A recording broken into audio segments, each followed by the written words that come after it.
Okay, this video is on the Eufy Evercam. I sponsored this, or actually, what do you want to say, donated for it off a Kickstarter. This just came in. This is my second package, actually. You get the base station, the 2 cameras, and then I sponsored for an additional 3 cameras, and then these are the door sensors. Just doing an unboxing real quick. This one was a little bit hard to do one-handed, so I'll probably have to come back in another video to show you. The packaging, since they're brand new, basically works with all the Android devices and iPhone. They don't have a website to pull it off of yet, but I've actually had one set up outside for a little while over my garage. I'd say that's around a 30-foot run from my garage to where I have the base station. And the base station does have a difficult time sometimes.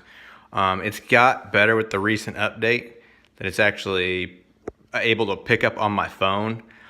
It does have no problem notifying me when I do get a visitor. It does send a text message or a notification saying, hey, you've got somebody spotted at the front door. Mounting is fairly easy and straightforward. So let me open this up if I can, one-handed. Like I said, it's a little difficult. So here you go, you open that one. You got another one.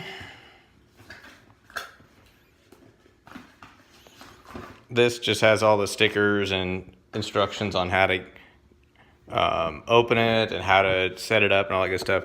Here's the cameras right here. They're actually quite heavy. I'd say probably close to a pound or a half pound, somewhere in there. If I wanted to go weigh them, I guess. But they have nice protective. You can see the 2 lights for infrared, protective film, 1080p. There's the speaker right there. We can zoom in on that for the input.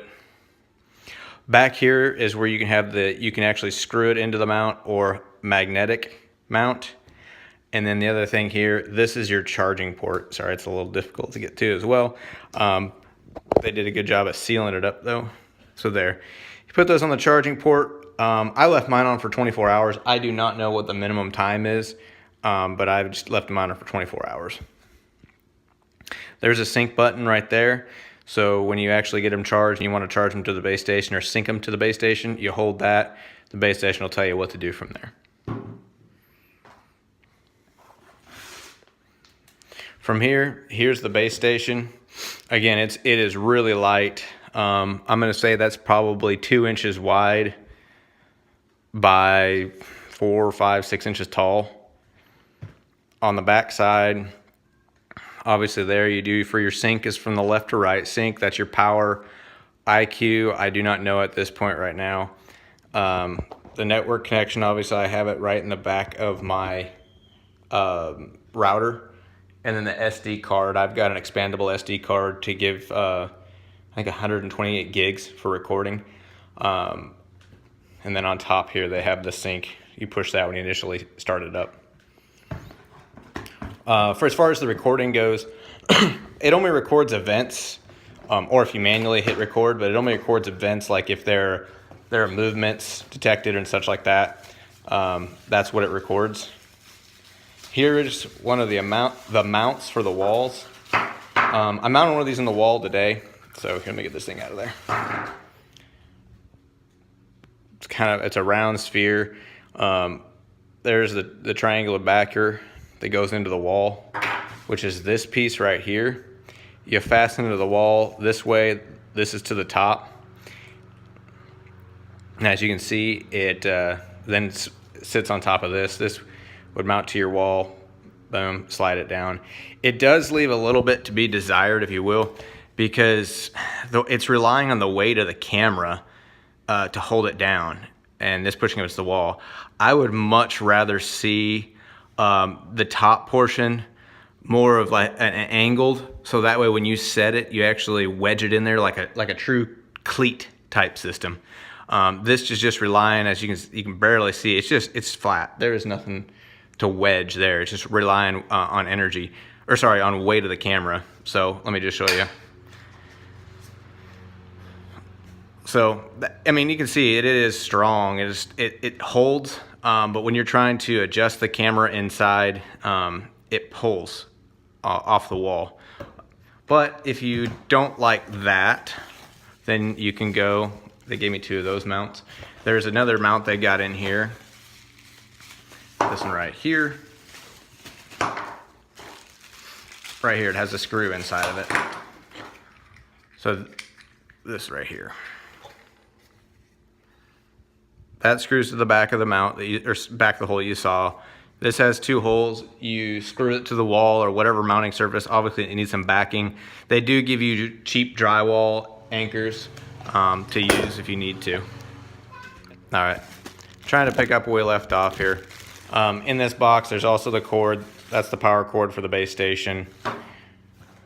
They give you a Cat 5, Cat 6 cord to go to the back of the base station from your router. Since this, to my knowledge, this is not wireless. So you do have to physically connect this to your router. You cannot do a wireless connection. That's a bummer. I don't like that, but it's just because of the amount of data that is being transmitted across these things. Your anchors that come with it, and then charging cable for the camera.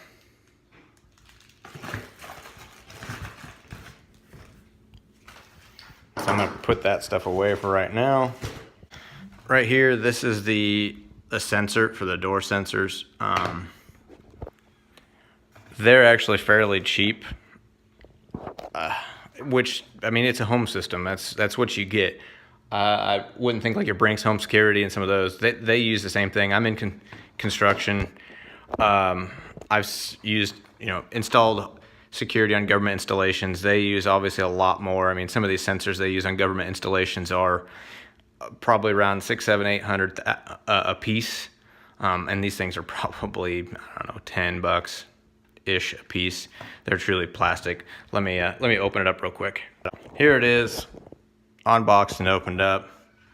Pull that off. Basically on the back of it, it has 3M sticky tape. And as you can see, that's where the magnet goes to. You put the battery is included, so you put the battery, you put the battery inside here. Right there, it peels off, pulls back like that. So there you go, put the battery in there.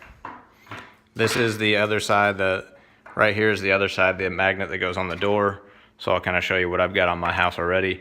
They're both double stick. They do include screws if you want to use the screws to mount them. I'm just doing the double-sided tape just to see how I like it. And you can see that once you put this back on and everything back on, it is magnetic. But these have, I want to say, a high, low level of sensitivity.